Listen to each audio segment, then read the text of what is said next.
Remember when Vegas was actually fun without burning a hole in your wallet? Cheap buffets, $5 blackjack tables, and free drinks just for sitting at the slots? Those were the days. Now it feels like you can't even breathe on the Strip without dropping a few $100. And it's not just the higher prices. The soul of Vegas, it's disappearing. Big corporations have taken over, turning this playground of cheap thrills into a luxury destination where fun comes with a premium price tag. But what really happened? Why does it feel like the soul of Vegas is fading away? Hey everyone, if you're new to the channel, thanks for stopping by. And if you're an OG, welcome back. I'm Mark. I'm Kenda. And we're Ink Nomads Worldwide. In this video, we'll give you the lowdown and uncover exactly what happened to the Vegas you loved. Here's the kicker. We're not just here to rant, which some people think we are.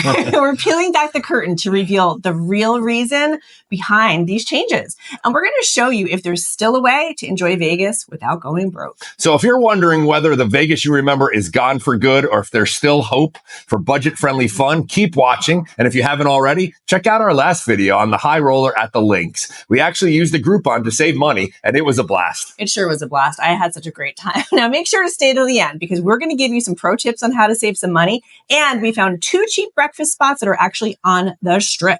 You don't want to miss that. Now make sure to subscribe to our channel. It helps us grow, keeps us motivated, so we can provide you with more fun and informative content. Let's get into it.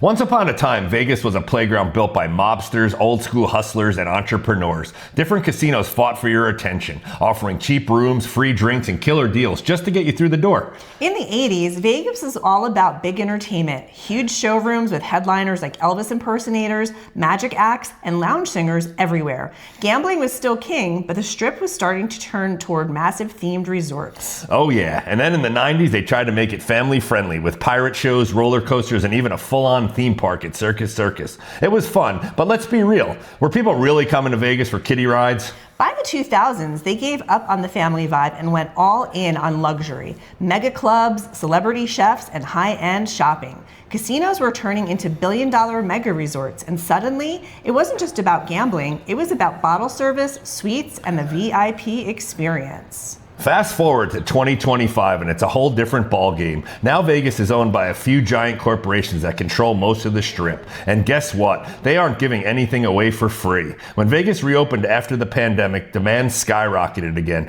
Everyone was ready to go back to traveling and spending money, and Vegas saw an opportunity to cash in. They jacked up the prices across the board. Many of the small independent casinos didn't survive, and that old school Vegas feel started to disappear. MGM Resorts International, Caesars Entertainment, Wynn Resorts, Las Vegas Sands Corp., and private equity giants like Blackstone Group own a large share of properties and have control over most of the Strip's hotels, leasing them back to the casinos. And let's be real, these corporations aren't trying to preserve the spirit of old Vegas. And with fewer competitors, there's no need to slash prices or offer better deals to outdo each other. Instead of being family friendly on a budget, they're focused on squeezing every dollar out of you. But also, let's be fair, it's not just corporate greed. Inflation has also played a huge role too. Prices across the board have gone up everywhere, and Vegas is no exception. It's not just tourists feeling the pinch either. Locals are getting squeezed too. Rising rents, gas prices, and wages mean that businesses have to charge more just to stay afloat. And guess who absorbs those extra costs? You. Remember those $5 blackjack tables? Now, even the lower tier casinos have minimums starting at $15 or $25 per hand. And if you want a shot at a prime table on the Strip, you better be ready to drop at least $100 just to sit down. Okay, let's talk about hotel prices. It used to be that you could score a room for under $50 a night on the Strip.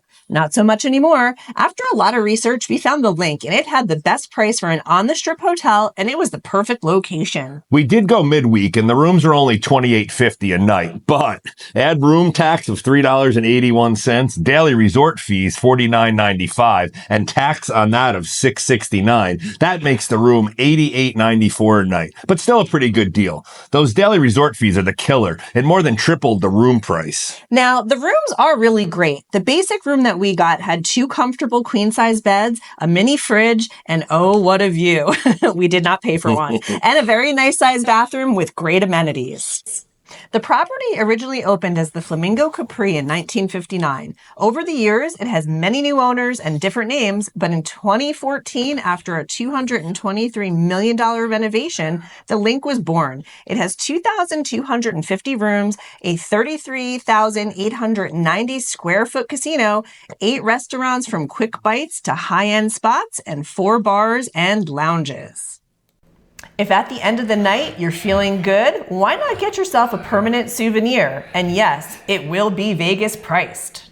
After we checked in, we stopped for some pizza at the Boss Cafe. One of Buddy Velastro's, yes, that guy from Cake Boss, is many places in Vegas. We grabbed a few slices, a sandwich, a few sodas. Wow, we are not in Jersey anymore. Luckily, the food was good, and just in case you need a pizza fix when they're not open, yes, they also have pizza vending machines. So Vegas. Walking down the Strip is always an adventure. You can explore the different casinos to experience their themes. You can stroll the canals of Venice and the Venetian, and even ride a gondola with a singing gondolier. Across the street, you can experience ancient Rome at Caesars. Every hour, they have a free show at the Fountain of the Gods. Okay, so what about gambling? And speaking of things that aren't what they used to be, can we talk about penny slots for a second? Oh man, don't even get me started. Penny slots used to be the go-to for stretching a few bucks and having fun for hours. Yeah, you'd walk in with $20 and actually play for a while. Now, those so-called penny machines, you're lucky if $20 lasts you 5 minutes. Seriously, I sat down at one, thought I was playing low stakes, and before I knew it, bam, $8 a spin. And I was like, wait a minute, did I just accidentally upgrade to VIP? It's true. These days, those flashy computerized machines have 50 pay lines, side bets, multipliers, you name it. If you're not careful, you're betting $10 a pull without even realizing it. Right? And the worst part, even if you win, the machine is like, congrats, you won $2. Now, let's talk about free drinks. Remember when cocktail waitresses would circle like hawks whenever you just touched the slot machine?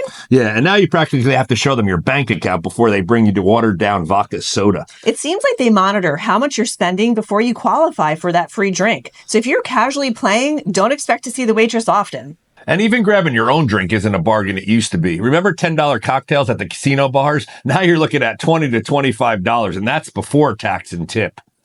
Buffets used to be the cornerstone of a Vegas vacation. Cheap, plentiful, and satisfying. But not anymore. Oh, the good old days. What happened? How did we go from an all-you-can-eat prime rib for $7.99 to spending over $40 for burgers and fries?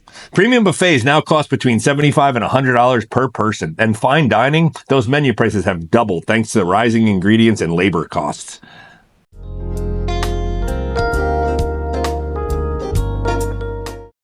If you're looking for that classic old Vegas feel without burning a hole in your wallet, Fremont Street might still be your best bet. Many downtown casinos like El Cortez, The D, and Golden Nugget still offer $5 to $10 table minimums, especially during weekdays. Not only that, but they still offer a 3 to 2 blackjack payout. And plus, if you're into single deck or double deck blackjack, they have you covered. Better odds and lower stakes. I'm in. Not to mention, downtown casinos usually have better odds and lower fees for parking. It's not the flashy strip, but for gamblers who care about their bankroll, Fremont Street is where you'll get more bang for your buck. Here's where Fremont really shines, the comps. You don't have to be a high roller to score free drinks, room upgrades, or dining credits. Exactly. Some casinos still practically throw free rooms at you with minimal play. Try getting that deal on the Strip. And guess what? The El Cortez in Four Queens, they're among the few Vegas hotels that don't charge resort fees if you book directly through their website. Even if a resort fee applies, it's usually around $15 to $20 at the Fremont hotels compared to at least $40 or $50 per night on the Strip. That adds up fast. You know what's priceless? Free live music every night at the Fremont Street Experience. 3 stages, DJs, and even street performers. It's like a nonstop party. And if you're looking for shows, downtown offers solid entertainment for under $50. Compare that to the Strip, where a single show could drain your wallet. And don't forget about the Mob Museum and the Neon Museum. They're loaded with Vegas history. Even happy hour on Fremont Street is a win. And if you're up for a little adrenaline rush, Slotzilla Zipline lets you fly over Fremont Street for anywhere from $25 and up. Try finding a thrill like that for less on the Strip. Remember when buffets used to be a Vegas staple? Those days are gone. But if you know where to look, Fremont Street still has some killer deals. But best of all, they have a White Castle, an East Coast favorite. Bottom line, if you're tired of overpaying on the Strip, Fremont Street gives you a taste of classic Vegas with better deals and a lot more fun. And with free entertainment, lower resort fees, and affordable eats, you can actually enjoy yourself without breaking the bank. It's a win-win. So next time someone says Vegas is too expensive, tell them, you're just looking in the wrong place. Fremont's still got some great deals. I'm sitting here at Whiskey Liquor at Saloon. It is the only rotating bar in Las Vegas here on Fremont Street. And we are slowly but surely rotating around. all right, everyone, now we got some ways to save you money on your next Vegas trip. In the past, between shows, food, and drinks, we've spent a small fortune. Using these tips on this trip, we actually did save some cash. Exactly. Let's start with this. No more paying full price for shows. We're using GrouponandVegas.com to grab deals, up to 50% off on some shows like Circus Soleil and comedy acts. And you can actually snag some same-day discounts or even better deals. Book at the last minute and save big. Next up, dining. Strip restaurants, forget it. We'll hit the happy hours for discounted food and drinks, usually between 3 and 6 p.m. Happy hour, now you're talking. Make sure to do your research and you can definitely find some good ones. Hotel rates go through the roof on weekends, but if you stay midweek or off the Strip, you could save 50% or more. Yeah, that works great if you are flexible with your travel plan.